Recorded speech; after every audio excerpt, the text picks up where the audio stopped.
केवल भगवान कृष्ण ऐसे हैं जिन्होंने महाभारत के युद्ध में खड़े होकर ताल ठोक कर ललकार कर कहा था, हाँ मैं ही ब्रह्म हूं। लेकिन भगवान कब आते? जब पाप बढ़ जाता है तो भूखे भार का हरण करने के लिए परमात्मा पृथ्वी पर अवतार लेते हैं। भगवान देवकी वसुदेव के घर प्रकट हुए और देवकी राजा कंस की बहन, और राजा कंस बड़ा आतताई अत्याचारी पापी राजा।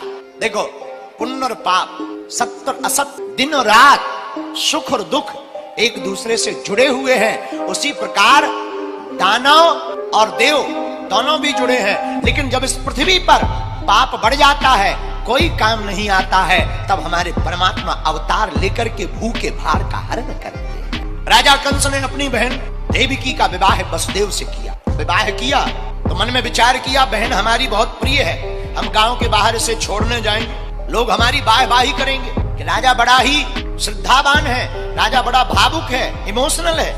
तो गांव के बाहर तक राजा कंस जब देवकी को छोड़ने के लिए गया, वही राजा कंस जो कुछ देर पहले इतना प्रेम कर रहा था कि नंगे पांव, ना रथ ना कुछ, हाथ में घोड़ों की चाबुक पकड़ करके अपनी बहन की विदा करने के लिए मथुरा से बाहर तक निकल पड़ा। और जैसे ही आकाशवाणी हुई, राजा कंस, इसी तेरी बहन देवकी का 8वां लाल तेरा काल होगा।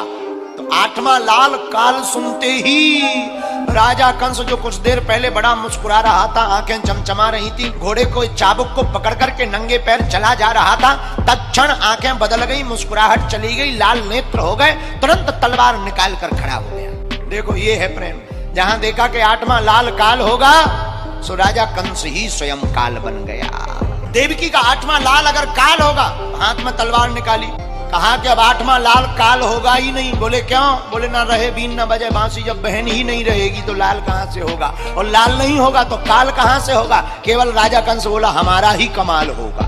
हाथ में तलवार निकाली, केस को बाल को पकड़कर देवकी को मारना चाहा। बस देव जी ने सोचा कि अगर मार डालेगा तो पति का क्या मतलब। प्रशंसा करने लगी, कंस तुम राजा हो, अगर तुम मार डालोगे ये मर जाएंगी तो तुम्हारी थूथू होगी कि स्त्री के ऊपर हाथ उठाया, अपनी सगी बहन को मार दिया, प्रजा में थूथू हो जाएगी, लोग तुमसे घृणा करने लगेंगे, इसलिए मारो मत। क्या उपाय है? कंस से वसुदेव जी बोले डरो मत, एक काम करते हैं, हमें ले चलो वापस, दोनों जितने भी संतानें होंगी हम तुम्हें सौंप देंगे, तुम चाहो तो रखना, चाहो तो मार डालना। हाँ ये ठीक है। कंस मान गया। घर में लाकर के देवकी वसुदेव रहने लगे। पहला नन्हा सा बालक हुआ, राजा कंस के पास वसुदेव जी ले गए, पहला बालक लीजिए, भगवान की कृपा से बालक हुआ है, पुत्र हुआ, बेटा। राजा कंस ने गौर से देखा, छोटी छोटी आंखें, छोटे छोटे पांव, छोटे छोटे हाथ, छोटी छोटी उंगलियां, इसने क्या बिगाड़ा? ये थोड़ी हमारा काल है। देवकी का 8वां लाल हमारा काल है, छोड़ देना चाहिए। कोई बात, ले जाओ ले जाओ ले जाओ, कोई बात नहीं, इसकी जरूरत नहीं है, तुम ईमानदार हो, इसका परिचय हो गया। तो पहले तो घर में रखे हुए थे देवकी वसुदेव को, लेकिन नारद जी आ गए। और बताओ नारद जी के आने से क्या हुआ कि जो घर में रखे थे उन्हें जेल में और डाल दिया। नारद जी राजा कंस के पास गए तो नारद जी आए, तो जब तक नारद जी नहीं आए थे तब तक घर में रखे हुए थे देवकी वसुदेव को, और नारद जी आए तो ऐसी महात्मा की दृष्टि पड़ी कि जेल में और चले गए। तो एक व्यक्ति हमसे कह रहे थे, बोले महाराज जी संतों की दृष्टि ऐसी होती है कि घर से जेल में चले जाओ। मैंने कहा नहीं नहीं नहीं, संतों की दृष्टि बहुत ऊंची होती है। ऐसा क्यों करते? नारद जी क्यों आए? कंस बालकों को छोड़ रहा था, मारता नहीं तो परमात्मा प्रकट नहीं होता। तो नारद जी राजा कंस के पास आए, राजा कंस के पास एक 8 कमल का पुष्प लेकर आए, ये लो फूल। राजा कंस बोले ये क्या है? बोले फूल है, फूल। तो राजा कंस बोला फूल तो है पर फूल कैसा? नारद जी बोले कुछ तुम रहे भूल, इसलिए हम लाए फूल। क्या भूल रहे? अरे भूल ये कर रहे, जरा फूल की पंखुड़ियां गिनो, 1 2 3 4 5 6 7 8। क्या हुआ? कुछ नहीं, 8 हैं, उल्टी गिनो, 1 2 3 4 5 6 7 8। क्या हुआ? कुछ नहीं। राजा कंस एक को छोड़कर दूसरी गिनो, दूसरे से गिनो, तीसरे से गिनो। अब तो राजा कंस जिससे गिने वही 8वीं पड़े, बगल में 8वीं पड़े। नारद जी बोले समझ में आया? राजा कंस बोला फुल समझ में आ गया। बोले क्या? बोले देवताओं की गिनती है, पहला भी 8वां हो सकता, 8वां भी पहला हो सकता, बीच में भी 8 हो सकता।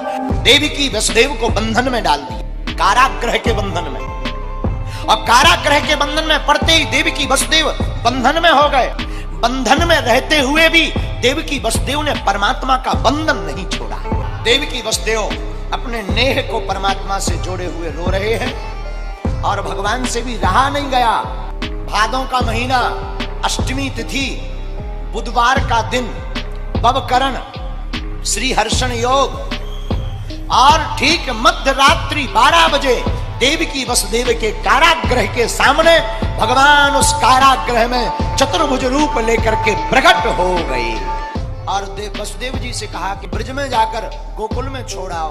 रातों ही रात सूप पर रख करके गोकुल में रख दिया, वहां से कन्या ले आए। भगवान का अवतार हुआ, राजा कंस का वध हुआ। जिस प्रकार अंधेरी रात में अंधेरे कारागृह में भगवान ने प्रकट होकर के प्रकाश पुंज किया, वैसे ही हमारे तुम्हारी जिंदगी की अज्ञान की अंधेरी रात में ज्ञान के परमात्मा प्रकट हो गए।